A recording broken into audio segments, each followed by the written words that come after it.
હાલમાં સમગ્ર ગુજરાતમાં જે બાંગ્લાદેશી ગેરકાયદેસર રીતે ઘૂસેલા છે એ લોકોને શોધવાની અને એમને અટકાયત કરી અને ડિપોર્ટ કરવાની જે કાર્યવાહી ચાલી રહી છે એના ભાગરૂપે પાટણ જિલ્લામાં છેલ્લા 3 દિવસથી આ કામગીરી ચાલી રહી છે, જેમાં તમામ પોલીસ સ્ટેશનના પીઆઈ પોતાની ટીમ મારફતે પોતાના વિસ્તારમાં આવેલા સોની બજાર એ સિવાયના હોટલમાં જે ગેરકાયદેસર લોકો કામ કરી રહ્યા છે તમામને શોધેલા છે અને 3 દિવસની કામગીરીના ભાગરૂપે આપણે અત્યારે 32 જેટલા શંકાસ્પદ લોકોને એલસીબી અને એસઓજીની ટીમ મારફતે જિલ્લા કક્ષાએ એની પૂછપરછ કરી રહ્યા છે અને આ પૂછપરછમાં આપણને 2 મહિલાઓ એવી શંકાસ્પદ મળી આવી છે, જેના પ્રાઇમરી ડોક્યુમેન્ટ્સ પણ આપણને મળ્યા છે, જે શંકાસ્પદ રીતે એવું કહી શકાય કે બાંગ્લાદેશી હોવાની શક્યતાઓ છે.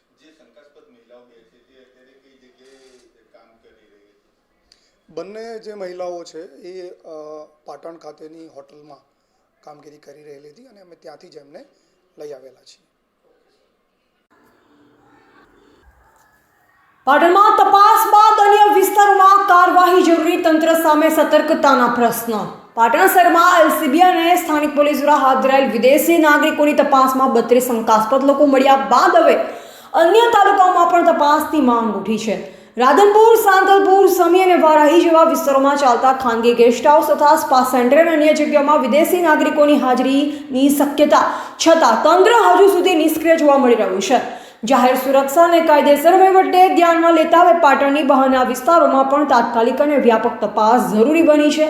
સ્થાનિક નાગરિકો તંત્રને સક્રિયતા દાખવવા અને તમામ શંકાસ્પદ સ્થળોએ કાર્યવાહી કરવા લોકમાંગ ઉઠવા પામી છે.